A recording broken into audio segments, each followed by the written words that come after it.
नमस्कार साथियों, आरबीएस महाविद्यालय के ऑनलाइन प्लेटफॉर्म पर आपका स्वागत है। आज हम पढ़ने वाले हैं केमिकल काइनेटिक्स।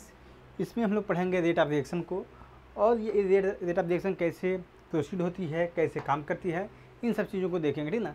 उससे पहले हम लोग देखेंगे, पहले अगर हम केमिकल काइनेटिक्स को पढ़ते हैं तो आज हम किन किन चीज़ों को सीख सकते हैं, ठीक ना। हमारा उद्देश्य क्या है इस चीज़ को पढ़ाने का, कि आखिरकार केमिकल काइनेटिक्स के आज को पहले पार्ट को पढ़ने के बाद क्या हम इन सब सवालों के जवाब दे पाएंगे कि नहीं दे पाएंगे, इन सब चीज़ों को देखेंगे, ठीक है ना। तो पहला हम देखते हैं explain the rate of chemical reaction, ठीक है। तो हम लोग अगर आज की क्लास पढ़ने के बाद हम लोग किसी भी केमिकल रिएक्शन के रेट क्या होती है, उसकी दर क्या होती है, उसको आसानी से हम लोग बता सकते हैं। Rate with change in concentration of various reactant and or product, ठीक है ना। तो जब रिएक्शन कोई हो रही है उस समय पे रिएक्टेंट का कंसंट्रेशन कितना डिक्रीज हो रहा है, प्रोडक्ट का कंसंट्रेशन कैसे इंक्रीज हो रहा है, उन सब चीज़ों को भी आप लोग आसानी से बता पाएंगे, ठीक है ना। Explain the factor that affect the rate of reaction, ठीक है। मान लीजिए कोई रिएक्शन चल रही है तो उनको प्रभावित करने वाले आखिरकार कौन कौन से कारक हो सकते हैं, उन सबको भी यहाँ पे हम आसानी से आज पढ़ के समझ पाएंगे, ठीक है ना। तो पहले शुरुआत करते हैं rate of a chemical reaction से। When the reactant are mixed to perform a reaction, ठीक है ना। मान लीजिए हम लोग कोई रिएक्टेंट लेते हैं, उसके साथ कुछ भी हो सकता है रिएक्टेंट के तौर पे। अब उसको हम रिएक्शन लिए, अब वो रिएक्टेंट अपना कन्वर्ट होगा प्रोडक्ट में, ठीक ना। तो वहाँ पे जब मान लीजिए फिलहाल के लिए भी ये आपका रिएक्टेंट था, ठीक है, ठीक है। अब मान लीजिए ये रिएक्टेंट था, अब ये प्रोडक्ट भी है, ठीक है, ये आपका प्रोडक्ट है।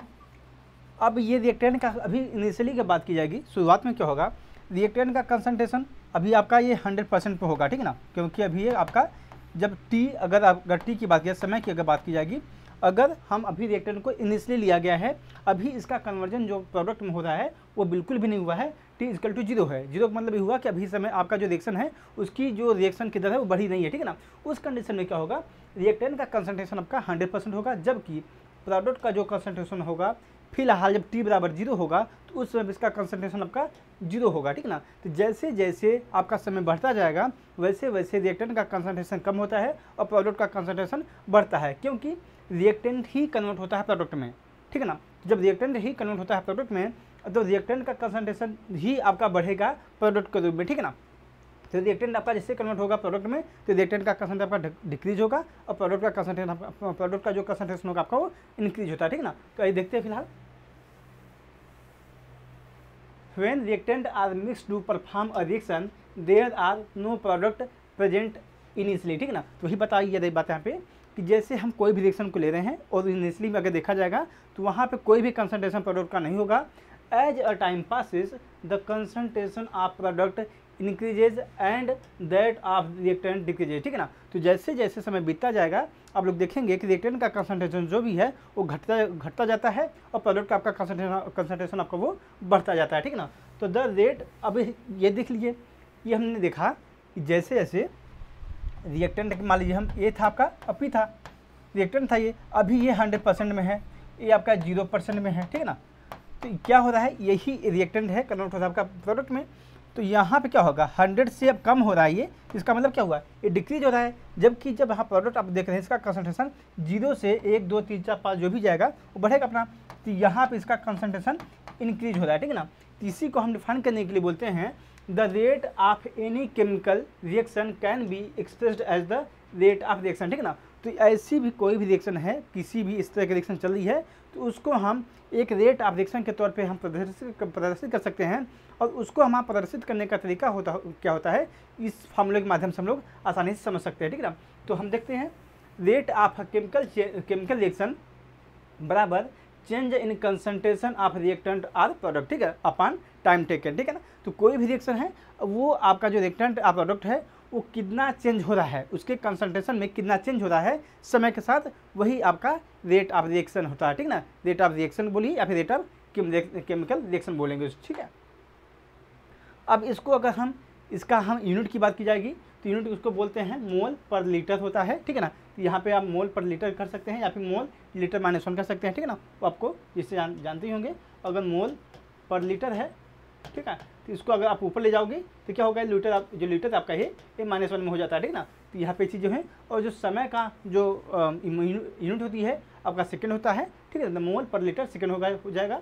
और इसको एक और तरीका है लिखने का कि आप इसको चाहेंगे तो मोल लीटर, ठीक है, -1, और इसको ऊपर ले जाएंगे तो सेकंड -1 भी इसको कर सकते हैं, ठीक ना, तो ये भी आपका सही है। तो let us consider the following chemical reaction. तो ये आपका केमिकल रिएक्शन है, अभी ये कुछ इस प्रकार से है, ठीक है, ये आपकी गैस है प्लस Br2 ब्रोमीन, ठीक है। अब इसको जब हम इसके रिएक्शन जब होती है तो हमारा जो प्रोडक्ट बनता है कुछ बनेगा इस तरीके से 2NOBr, ठीक है। तो अगर हम इसकी अगर केमिकल रिएक्शन निकालना चाहेंगे तो बेसिकली अगर इस रिएक्शन में हम देखेंगे तो यहाँ पे अगर मान लीजिए इनिशियल की बात की जाएगी, प्रारंभिक अवस्था में क्या थी, इसका कंसंट्रेशन मान लेते हैं हम x था, इसका आपका 0 रहा होगा, ठीक है ना। लेकिन जैसे जैसे समय अगर बीतेगा, t बराबर यहाँ पे फिलहाल अभी के लिए 0 है इस कंडीशन में, ठीक है ना।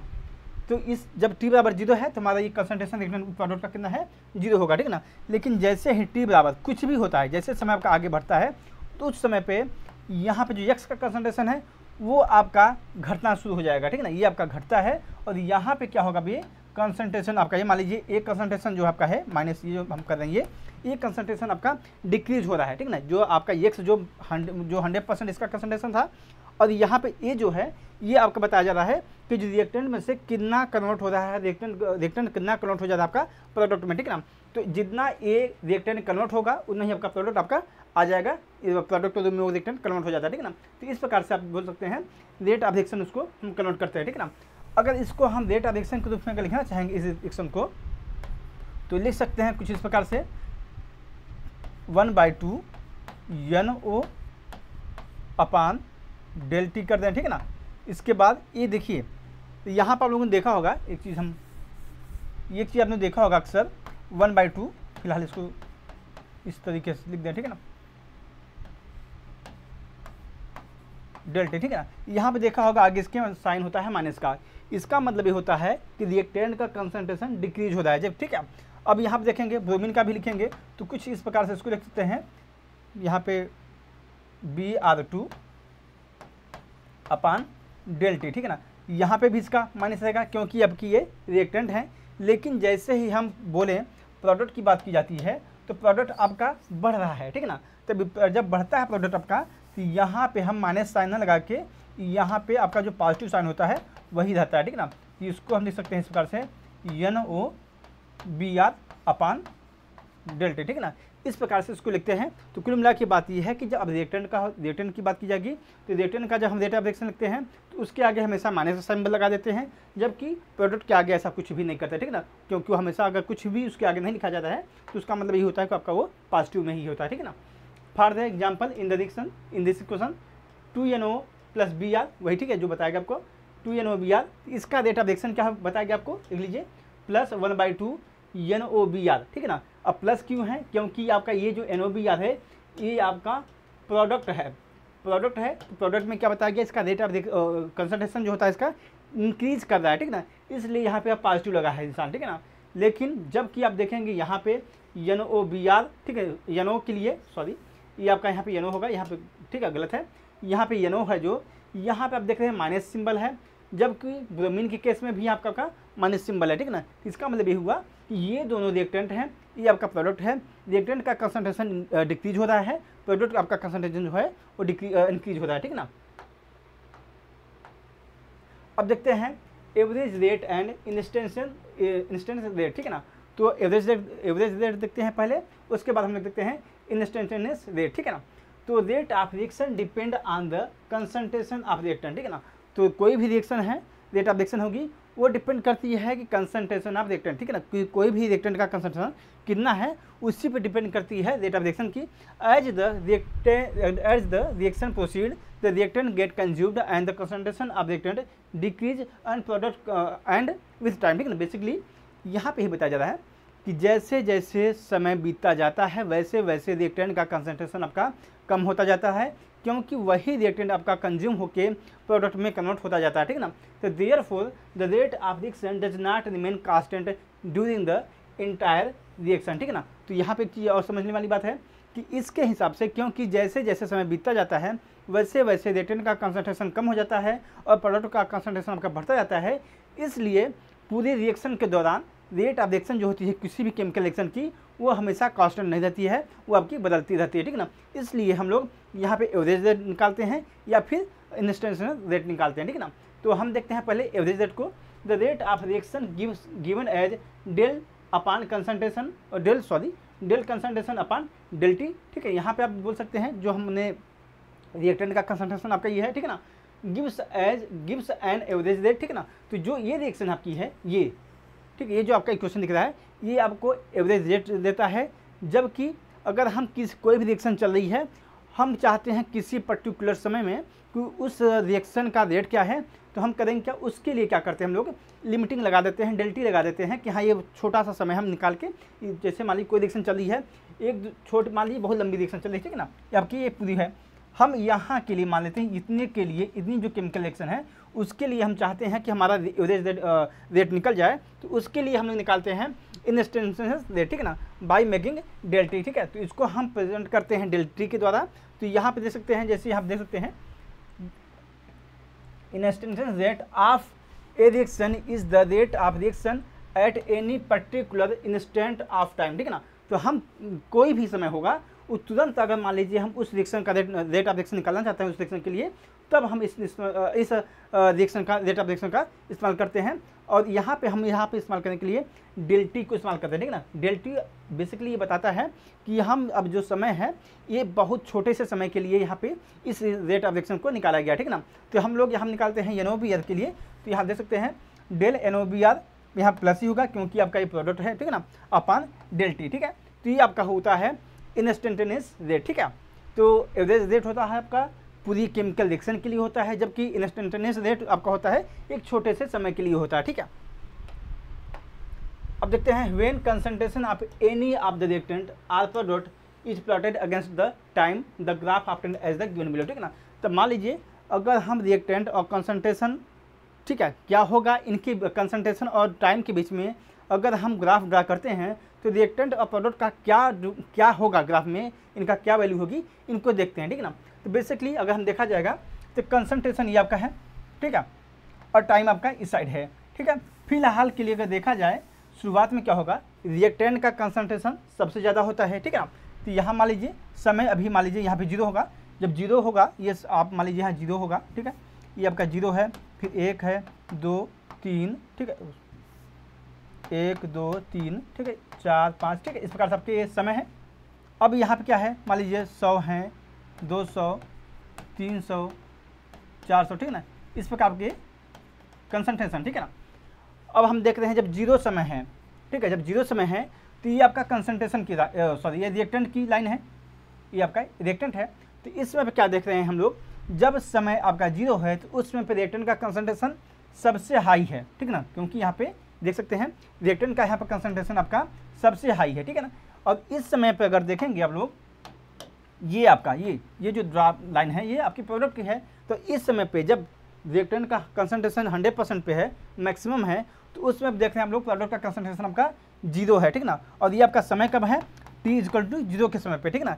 लेकिन जैसे जैसे समय अगर बात की जाए यहाँ पे, जैसे जैसे समय बीतता जाता है, ठीक है ना, मान लीजिए यहाँ के लिए निकालते हैं हम, यहाँ के लिए अगर निकालते हैं तो समय अगर जब बीतता है यहाँ पे देखेंगे, ठीक है ना, तो अब क्या होता है यहाँ पे, जैसे समय 1 मान लीजिए आ जाता है तो यहाँ पे जो रिएक्टेंट का कंसंट्रेशन आपका है, वो प्रोडक्ट का जो कंसंट्रेशन है वो यहाँ पे आपका बढ़ जाता है, और वहीं पे आप देख रहे हैं जो रिएक्टेंट का कंसंट्रेशन आपका ये डिक्रीज हो जाता है, ठीक है ना। तो जैसे जैसे चीज़ें आपकी बढ़ती जाती हैं, जैसे मान लीजिए आगे मान लीजिए यहाँ करते हैं, तो यहाँ जब करेंगे तो यहाँ पे देख रहे हैं रिएक्टेंट और प्रोडक्ट का कंसंट्रेशन बराबर हो गया है। अब उसके बाद अगर देखेंगे, अगर यहाँ देखेंगे तो रिएक्टेंट का कंसंट्रेशन आपका कम हो गया, लेकिन आपका प्रोडक्ट का कंसंट्रेशन आपका बढ़ गया है, ठीक है ना।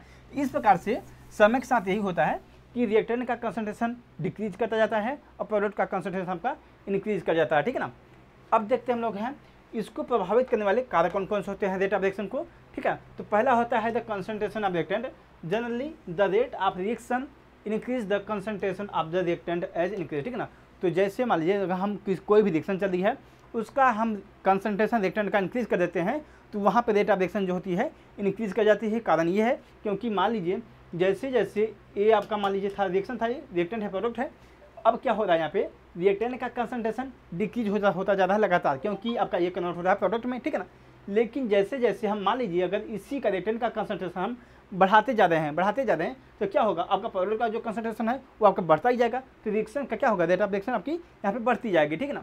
तब टेम्परेचर देखते हैं, ए reaction is faster when the reaction temperature is increase, ठीक है ना। तो जैसे कोई भी रिएक्शन चल रही है, अगर वहाँ पे आपका तापमान अगर टेम्परेचर को हम बढ़ाते हैं तो यहाँ पे आपकी रेट ऑफ रिएक्शन को बढ़ जाती है, ठीक है ना।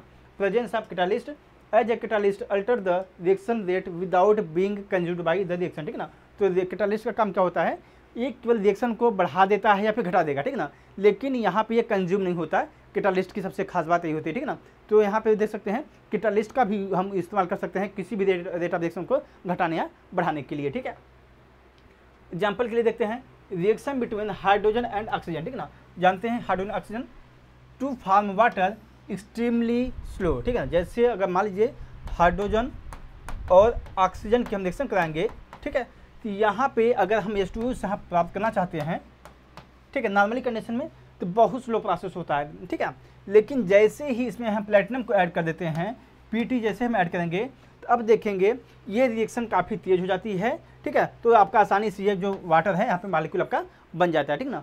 तो आज की क्लास में यहीं तक रखते हैं, बाकी आपकी नेक्स्ट क्लास में देखेंगे।